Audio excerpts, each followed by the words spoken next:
Je me présente, je suis Christophe Petit, je suis fondateur de The Beastmakers basé à Montpellier depuis 3 ans maintenant. Et nous faisons du... attendez, je passe en mode présentation, ce serait peut-être mieux. Si vous voyez, ouais, c'est bon.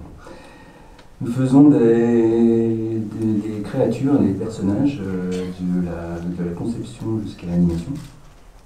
Et nous faisons de la supervision aussi de personnages, de la R&D aussi, des services en R&D. Et on en vend aussi des plugins, dont le plugin dont je vais vous parler maintenant, qui est TBM dans The Beastmaker 2D Texture, qui est une texture pour Autodesk Maya. Voilà, qui a pour but... En fait, c'était des clients qui voulaient plutôt animer rapidement des personnages avec un facial 2D. Donc on peut le détourner après, vous allez voir, enfin, on peut faire pas mal de choses avec. Et on peut faire autre chose que du facial. Mais voilà, le but c'est de créer des textures autrement que par des textures bitmap qu'on enchaîne avec des séquences habituellement de Maya, avec des petits layers qu'on combine.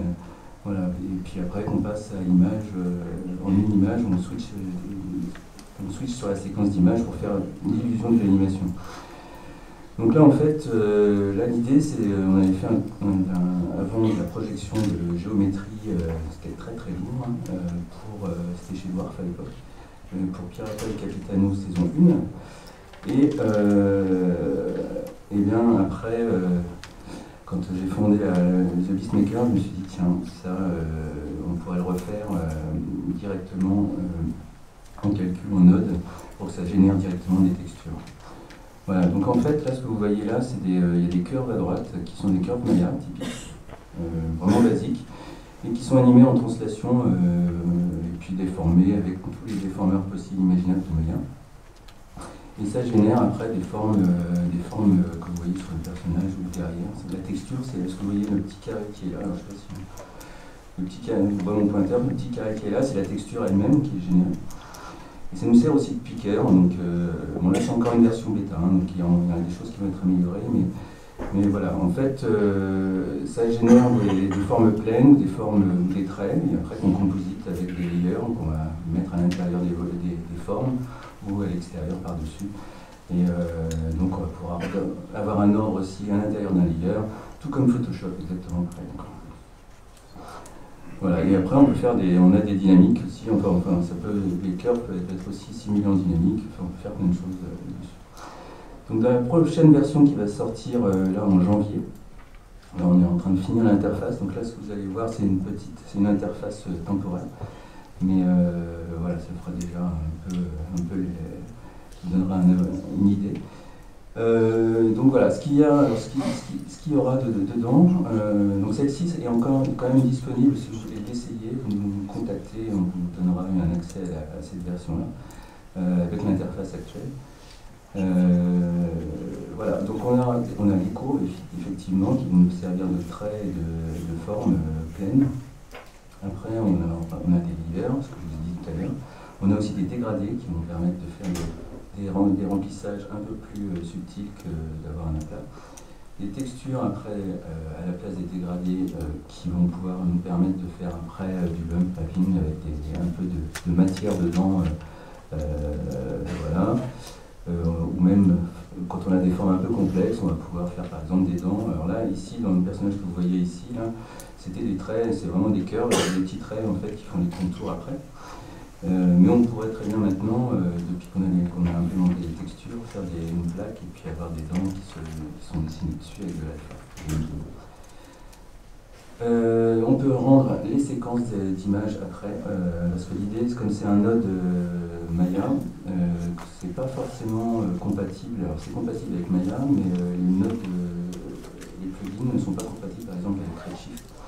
Donc il faut, si on veut utiliser Redshift, il faut rendre la séquence d'image. Donc c'est pas très grave en soi, parce que du coup on fait un rendu au même moment qu'on fait l'alambic pour la géométrie, on génère aussi le cache des images et voilà, au rendu, tout est disponible. après, ce qu'on a aussi, pour chaque trait, on va pouvoir aussi avoir un réglage d'une rampe, donc d'une forme autour du trait, c'est-à-dire en hauteur, au-dessus du trait et en dessous du trait, de la courbe qu'on a dessinée. Ce qui fait qu'on va pouvoir faire des pleins et des déliés. Et du coup, on va pouvoir aussi animer cette forme, ces pleins et ces déliés sur la courbe elle-même. Donc, on va pouvoir faire des formes qui glissent. Et voilà, je vais vous montrer ça après. Et puis, on a une optimisation. Ça, c'était une requête qui a été faite, une idée de tour de table à Annecy. Et donc, on l'a fait direct. La distance, une optimisation du rendu des images en fonction de la distance caméra. Voilà, en fait, les tailles des images, on règle une taille maximum d'images de résolution, et puis plus on s'éloigne de la caméra, plus ça devient plus petit. En fait, voilà, et on ne dépassera jamais la taille maximum. Et puis c'est donc du coup compatible avec tous les moteurs de rendu. Et ce qu'on aura en janvier, surtout, alors, pour l'instant, ça sera la prochaine étape. Là, si vous nous le demandez maintenant en test, vous n'aurez pas ça. Il y aura aussi une interface. On pourra, une fois qu'on a fait une courbe, après, il faut pouvoir l'animer. Donc, pour pouvoir la déformer assez facilement. Donc, l'idée, c'est de pouvoir avoir aussi toute une toolbox de rig qui va permettre d'avoir des petits outils pour rajouter des petits contrôles un peu partout, faire des plane shapes, voilà. Après, on va avoir une librairie de formes d'UE, par exemple, déjà riguées, des bouches déjà riguées, qu'on va pouvoir acheter online et fabriquer aussi, enfin vendre soi-même ici online. Et voilà, et après, du coup, forcément, il y aura une interface pour pouvoir dessiner qui ressemblera, enfin, qui aura les mêmes capacités qu'un paint classique vectoriel. Et plus encore, mais ça, on saura plus tard. Donc là, voilà, par exemple, là, ce qu'on voit, c'est l'intégration des textures dans des formes. Donc là, bon, on a la multiplication d'une texture dans une forme, et la forme vient cropper ou déformer, si on veut, la texture qui est à l'intérieur.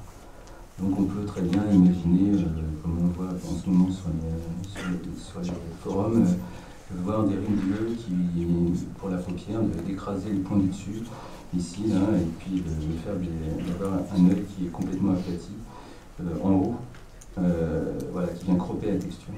Donc ça, c'est tout à fait faisable en quelques clics. Et voilà, et du coup, on va, juste avant de passer, je vais vous montrer toutes les petites scènes aussi en live pour vous montrer un peu plus, mais voilà, tout ça pour vous dire que c'est déjà en production. On a la version 0.2, c'est parti assez vite en production, c'était très bien, pour Pirata et Capitano saison 2, justement, qui est faite par Mini-Image maintenant. Du coup, voilà, tout a été fait maintenant. Donc là, ils animent en temps réel les personnages, ce qui n'était pas le cas avant sur la saison 2. Et puis Ineffecto aussi, qui fait partie de nos clients, qui a fait un test la dernière, voilà, avec. Mais je ne peux pas vous montrer. Voilà, l'idée de ce produit, c'est qu'il soit gratuit dans toutes les écoles. Voilà, parce qu'il faut développer l'outil. On va avoir des retours des bugs assez rapides avec ça. Et du coup aussi avoir, pour pouvoir faire le marketplace, avoir tout ce qui sera fait par les écoles. Enfin après ça va définir, évidemment il faudra en discuter, mais on pourra aussi définir des choses, des tarifs, des choses comme ça pour les marketplaces avec les écoles, parce qu'il faudra enrichir cette structure. Et donc plus il y aura des écoles qui l'utiliseront, avec des accords entre nous, plus on aura un marketplace qui sera, enfin une librairie qui sera riche.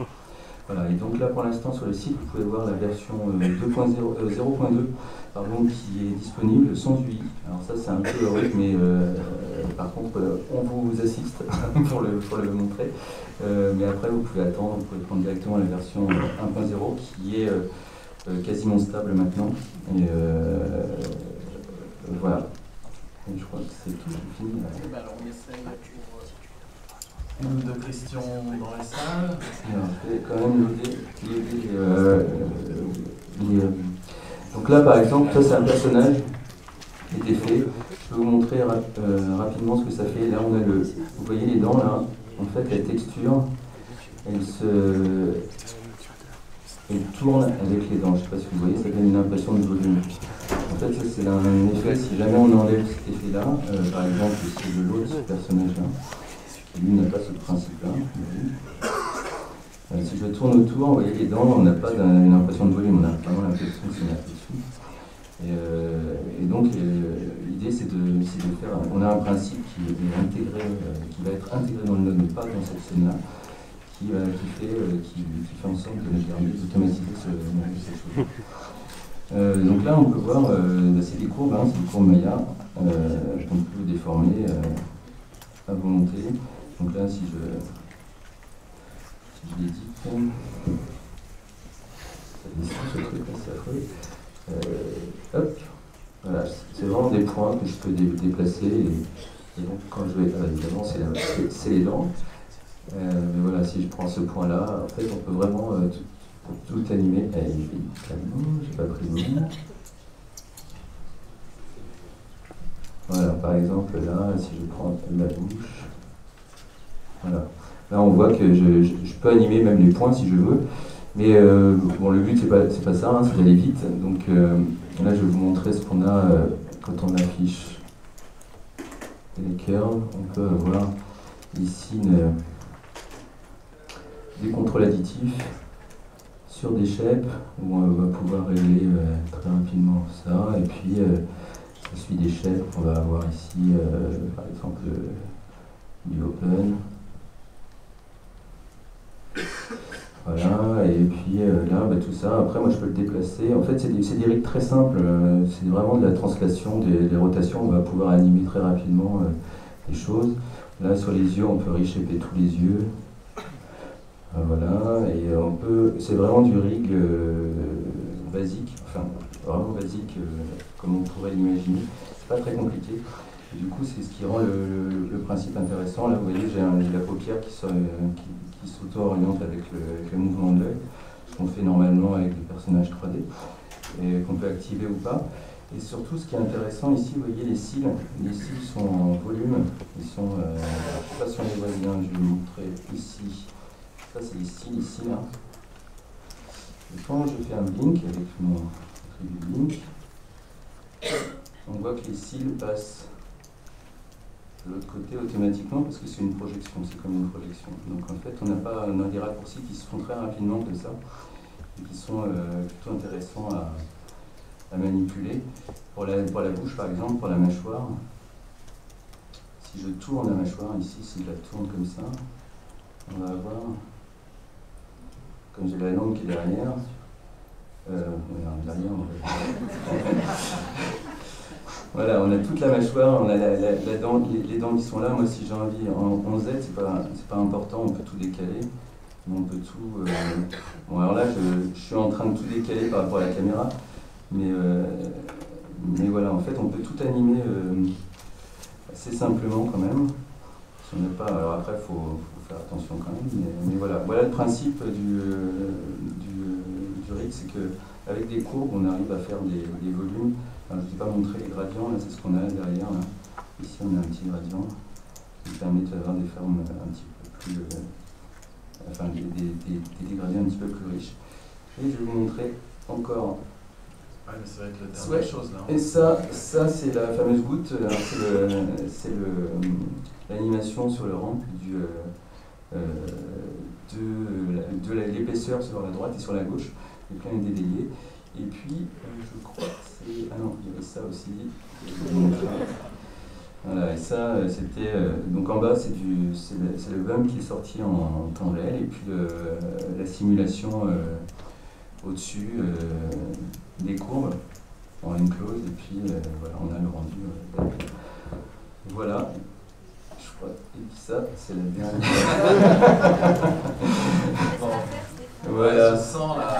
Et ça, c'est lui actuel. Et voilà. Voilà. Et ça, c'est lui actuel pour pouvoir dessiner des formes. Alors, pour l'instant, après, on peut créer des primitives avec des cercles, voilà, et qu'on va directement placer, scaler, enfin tout ça, ça se fait très vite. Bon, merci Christophe.